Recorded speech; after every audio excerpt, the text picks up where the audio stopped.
And now would you please welcome the second speaker from our senior Victorian team, Mary Barry, to respond.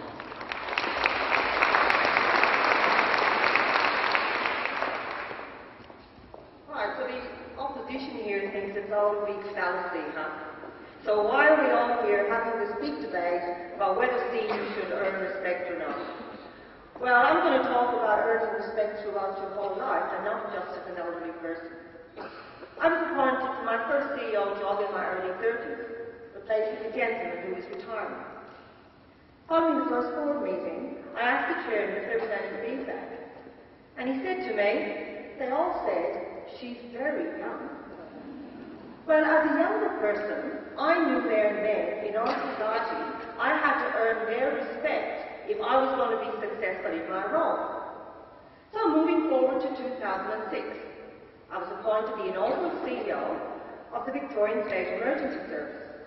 Now, as I did not come from an emergency services sector, did not wear a uniform, and was female, I knew I would have to earn the respect of over 5,000 volunteers and staff across the state, as well as my colleagues in other emergency services who are predominantly male. Well, I'm pleased to say, 5 years later, I have earned their respect. So, should I have to stop earning respect of people just because I hit a certain age? And what age do we kick in? 65? 70? 75? 80? When do I stop earning people's respect? Well, as my colleagues over here say, well, you just get it automatically when you're a certain age. Well, I want to know what age that is. As my learned colleague Peter Hollingsworth has said, and also Bernard Salt has said it, the world has changed. Now, when you think about it, Bill Gates, the well-respected philanthropist and computer genius of Microsoft fame, would have been referred to as a nerd or a computer geek 25 years ago. But older people would have earned respect just because of their age alone. So why is age so important? Well, when I met Peter and John Michael earlier this week, Peter said to me, gee Mary, you're a bit young for our team. And I'm sure my colleagues over here would have said, well, you're not coming on our team because you're way too old for us. Well, however, I know which way I'm heading, and it ain't that way, is it? So, where does that leave me?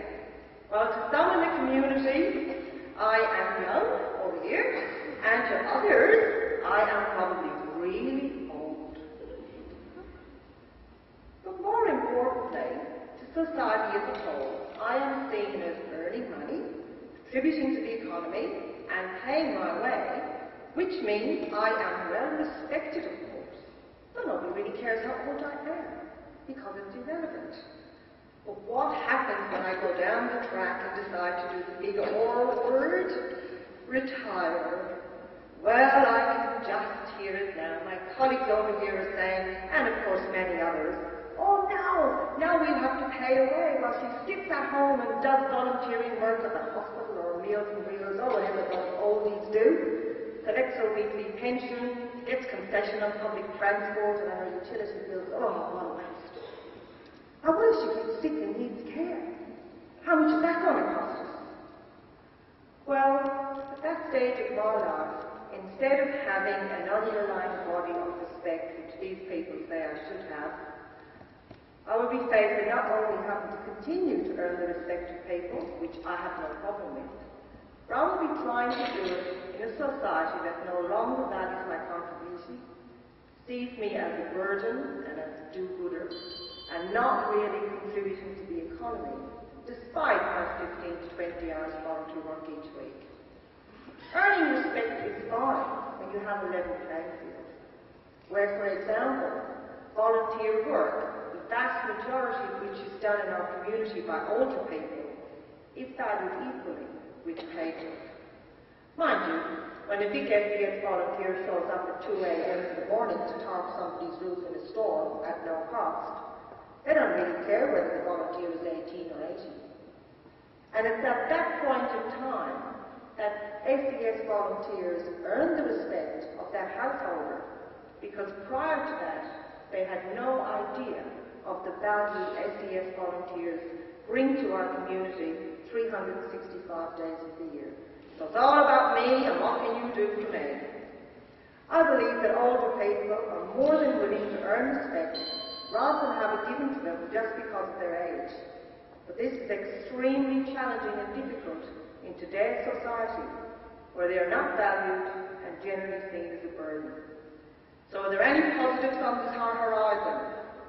Well, we do have the first wave of the baby boomers retiring very, very soon. And you know that generation, they changed everything they touched, and they coined the phrase, don't trust anyone over 30. Well, according to Bernard's thought, I reckon they'll coin the phrase, don't trust anyone under 60.